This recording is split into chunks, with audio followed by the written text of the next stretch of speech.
Kristin Stiltner grew up in Homer Glen and is a graduate of St. Joseph's College in Rensselaer, Indiana, with a degree in biochemistry. She currently lives in Romeoville, Illinois, with her husband Jason of 5 years and son Samuel, who will be 3 years old in January, incidentally. She shares her home with 2 dogs, Gus and Sparkey. She currently serves our community as a health insurance broker at Affliliated Benefits of Oakbrook. In her spare time, she competes in local runs and is an avid movie enthusiast. Contributing to the Romeoville Rotary Speaker Series and speaking about Stephen Covey's 7 Habits of Highly Effective People, I give you Rotarian Kristen Stiltner. Thank you very much, and I do appreciate you guys letting me speak about something that I feel is a very important topic, not only for business, but in personal relationships as well.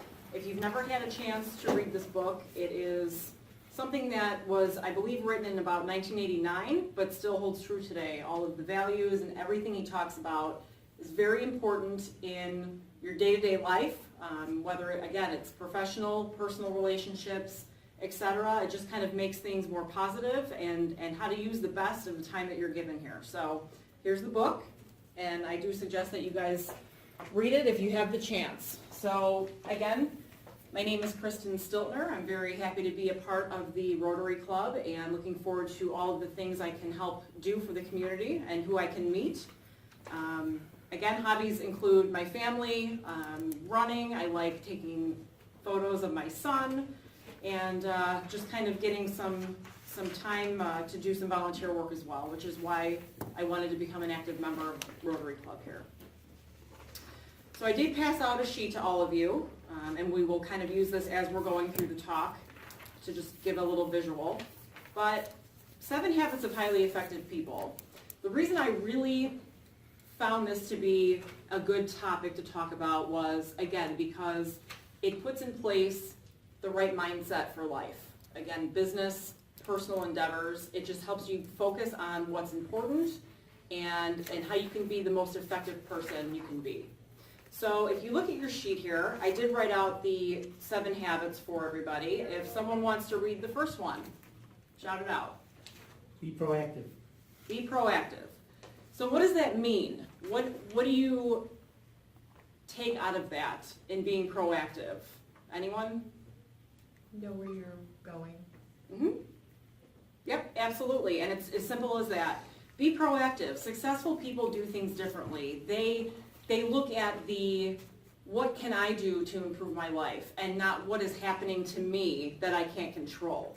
So it's all about the way you think about things and how you react to situations, because it's the only thing you can do is control what you personally can control in life. A little bit of a example of this in sales, for example. You can go out, you can be a hard worker, you can do everything right, and sometimes at the end of the day, it doesn't pan out for you. And that's what separates the successful people from the non-successful people. It's how you pick yourself up and go back at it the next day and say, what can I do to change the situation? Negative people tend to think, it is what it is, this is who I am, I can't change it, and that's really the aura that comes around them. I'm sure everyone has encountered someone who is a negative person. No one likes to be around that. So negativity breeds negativity. So successful people look at the positive in life. They look at the glass as being half full. They take what is given to them and they spin it into a positive light. So that's the first kind of major point here. And I think it's great to start out with that because it kind of sets the tone for the remaining points. So moving forward, number 2. Begin with the end in mind. Yes, and this is something that is very important to implement in your day-to-day routine. Effective people, successful people, positive people don't look at the today. They look at where do I work as when it's all said and done. So they take that end piece in mind and they make it known. They tell their friends, they tell their family, they tell their bosses, their coworkers. This is what I want to get out of life, and this is what I want to attain. And there's always a reason. There's always a why behind the what. It's always, I want to make more money because I want my son or daughter to have the best life they can. I want to, build a new home because I want to enjoy what I've worked so hard for. So it's whatever the reason is for you, take it, let people know what it is, and work every day to get to that point. You have to start with the end in mind and work backwards and break it down. So what Stephen Covey says is start with the destination in mind. Kind of sit down. It's easy to busy ourselves. It's easy to fill your day with mindless tasks. It's easy to blink and 2 hours has gone by. What have I done really? So he likes to be very clear with things and kind of map out a very detailed plan. And it doesn't take long. I'm sure you all know what is important to you in life, what really kind of drives you, and where you want to see yourself. So we don't often stop to evaluate the meaning behind the busyness. We just rush, and it's normal. I mean, life gets busy, things pop up, but we need to ask ourselves, is this really important? Is this what we really want to be doing with our time? Because we don't have a lot of it. So you need to take what you have and you need to make it effective. So habit 2 suggests in everything we do, begin with the end in mind. Start with the destination. That way you can kind of focus and work backwards and do things day to day that'll get you to where you want to go. Make sense? Mm-hmm. Good. Number 3. Put first things first. Yes. And this kind of piggybacks off of number 2. You've got to prioritize. We all have so many things going on in life. So instead of saying, oh my gosh, I've got so much going on, I don't even know where to start. Sit down, make a list, look at it, and really kind of weed out what's not as important and what is more important. And if you look at the sheet that I gave you, this kind of goes over that time management matrix. Stephen Covey's all about taking what you have, taking the time you have, and making it as effective as possible. And that's as simple as being a little bit more organized in your day-to-day, your week-to-week tasks. So if you want to take a look at that, we'll just go through this very kind of briefly. But he makes a little 4-squared quadrant. And in the upper left, it's important and urgent. So these are things like emergencies that pop up, or work deadlines, or family issues that are going on. Things that need to have some time put into them and that are important and have a deadline in mind. So those are the things you put in your top to-dos. And then if you move over to the right, you have important things that maybe aren't as urgent. So relationship building, for example, with Rotary, I was looking at the bigger picture of where I wanted to see both my professional and my personal relationships going. And I knew I wanted to be involved with more people in the community. So I knew that that was something important, but it's a weekly meeting. So it's not something that has to be done right now. It's a long-term focus for me. So I would put that in that quadrant. If you go down to the second level, you'll see not as important, but urgent. Things like some phone calls you've got to return. It might not be super pressing, but it has to be done. Emails, things like that. Finally, bottom right, quadrant 4, you've got busy work. You've got those phone calls that maybe don't need to be made but should be. So you put those there. So it really helps, again, take all of these, whether they're mundane tasks or very important tasks, and prioritizes them from most important to least. And that's the way he says to tackle your day, your weeks. He finds that maybe your life will be less stressful because you've got a plan in place and you're knocking out tasks as they come. So again, about this point, habit 3 is actually going after these goals and again, putting them in order of what's most important. And a quote that I really like that kind of coincides with this, there's some tasks that you don't want to do that have to get done. And if anyone has seen the movie A League of Their Own, Tom Hanks's character says, you know, it's supposed to be hard. If it was easy, everyone would do it. It's the hard that makes it great. So it's what separates the people who actually tackle those hard tasks from the people that maybe just let them go by the wayside. So, make sense? Do you guys find yourself kind of doing this or maybe needing to organize more? Yeah? Yep. So, point number 4. Who wants to read that? Think win-win. Absolutely. And these all tie together, but this is where I feel, personally, where I started with everything. Again, you know, as was mentioned, my degree's in biochemistry, so all of my schooling was science. It was all about process and methods, and nothing taught me how to be a salesperson. Nothing taught me how do you go in and knock on someone's door that's not expecting you and win them over and make the sale. So that was something I had to learn. But the key to that is being positive. If someone slams the door in your face, it's not anything personal. If someone hangs up the phone on you, it's not a knock against you. So you've got to change your mindset, and then in turn, everything will kind of fall into place after that. So point number 4, think win-win. There are 6 paradigms that he kind of put together. The first one, win-win. Both people win. You win, you get the sale. That person wins, hopefully they're buying the best product from you. So it's a win-win, everybody's happy. Second one is a win-lose. If I win, then you lose. So that's more of people are prone to using their position of power, things like that. Someone has to take the fall. Not as ideal. The third one, lose-win. So I lose, you win. Maybe you cut a price down for somebody, so they come out on top, but you're not getting as much.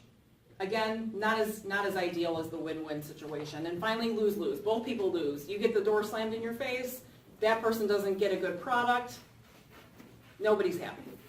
So the ideal is to be the win-win. Everyone's happy, everyone's got the positive mindset, but it takes time. So his advice and my personal experience is take every day to do something to better yourself, to think positively. I'm in the car a lot for work. I listen to audio tapes, not tapes, but it's streamed through my phone. And it's even, you know, Tony Robbins, he's intense, he's positive. And even listening to something like that, even it might be corny, you get out of the car and you feel better. You feel more motivated. So it's just doing something little every day to kind of tweak your thoughts and tweak that mindset that you have to just be a more positive person. And then you'll find that more positive people are attracted to you and you're surrounded by that as well. It feeds off of each other. So that's point number 4. And it's not a what's in it for me attitude. You're looking out for the greater good.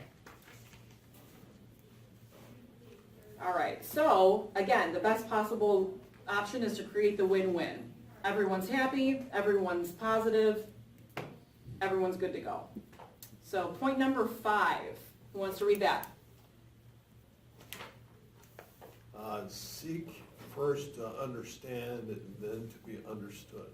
Yes. My mom always told me we have 2 ears and 1 mouth for a reason. You don't speak with someone and have a conversation with someone while thinking, what am I going to say back already? He's telling you to kind of slow down, listen to what someone has to say, take that in before you create a response. So before we can offer advice or suggest solutions, you've got to kind of empathize and put yourself in the other person's shoes. So maybe, again, back to the whole sales description, you knock on someone's door and they're rude. You've got to listen to what they're saying and maybe not back out at them with a negative response. Sorry, I interrupted your day. Maybe it wasn't a good time. Maybe they're having a bad day. Maybe, they just got yelled at or something's going on. So you've got to kind of put yourself in their shoes, get your positive mindset on, as hard as it might be. As you go on, you develop a thicker skin, so it gets a little bit easier. But you've got to just empathize with them a little bit more. You don't know what their story is. So this point is kind of saying, get some time. You know, if you're a doctor, you've got to sit and listen to the patient about what's going on before you diagnose them. You can't just say, oh, you've got a pain in your leg, here's some pain pills. You don't know what the root problem is. So again, it's not just about you, it's about the greater good. It's about, you know, what is going on with them, how can you maybe benefit them. So, good point to have. Habit 5, again, says we must seek to understand, then to be understood. In order to seek to understand, we must learn to listen more. Number 6. Synergize. You got it. What does that mean? So by understanding and valuing differences in other people, their opinions, their perspectives, you've got to kind of create a synergy. And it couldn't have come at a better time with this election going on. I'm sure people have different opinions and different point of views, and you've got to be okay with that. You've got to take that into account, that that's something that they believe in. Your opinion might differ, but that's what makes this country great. So learn to kind of understand what other people are thinking, what they're feeling, and maybe why, and create that aura of it's okay to have those feelings. So it allows to kind of have value in other people's opinions, learn to put yourself in their shoes again, and it takes that negative energy of saying, you know, oh, you know, he said this and blah, blah, blah, I can't believe you might be voting for that person, whoever that may be, and kind of taking that and twisting it into, you know what, maybe there's some reasons why you are voting for that person. Let's talk more about it, and maybe I can understand why you feel that way. It's just putting a different spin on it. And then finally it says exercise courage in interdependent situations. So be open to other people encouraging to talk about their perspective on things. Say, you know what, Lisa, looks like you are thinking you're going to vote for candidate A. Let's talk about that. You know, why is that? Because maybe you'll learn something. Maybe my thoughts and my feelings will change a little bit. So you don't know. You've got to be able to be open to what other people are wanting in life and their reasons why. And finally, the final point, which I believe is the most important, that encompasses everything. Can you read that for us? Kim, sharpen the saw. Yes. Sharpen the saw. You are never too old to learn. You are never too old to fine-tune the skills that you've been given in this life. Again, I listen to audio in the car because every day sometimes you need that boost. It's okay to keep those tools nice and sharp. So again, to be effective, devote time to yourself. One of my favorite places is the library. Sometimes my husband makes fun of me. You're a nerd who goes to the library. I do. I'm a mom. It's quiet there. It's nice. So sometimes I'll go and I'll sit there and I'll look for a new book to read. 7 Habits, that's a library book right there. So it's always nice to kind of learn new things and experience different things. You never know what's going to change for you. So that's his 7th habit to kind of round everything out. Keep focusing on you. Keep your mind active. Keep learning new things and interacting with people and learning about what's important to them, because again, that can change the way you think about some things. Always keep a positive mind. So again, if you don't put these into practice regularly, it's like anything else. It's like being an athlete. If you don't practice, you're not going to get better. I'm sure Michael Jordan still took shots after practice was over to make sure he was the best. And he was, because he did things like that. So again, every day, keep learning, keep trying to interact with people more, understand more. And hopefully this will kind of help your life move in a positive direction and help you reach the goals that you're looking to reach. And yeah, so again, I wanted to say thank you to everybody for welcoming me into this community. Again, I'm surrounding myself with people who are very like-minded, it seems, and that you guys are all positive and wanting to help your fellow man, which is what Rotary is all about. So I appreciate your time today, and I hope you have a chance to read this book and learn some things. Anybody have any questions for Kristen? Before we close? Thank you very much. Thank you.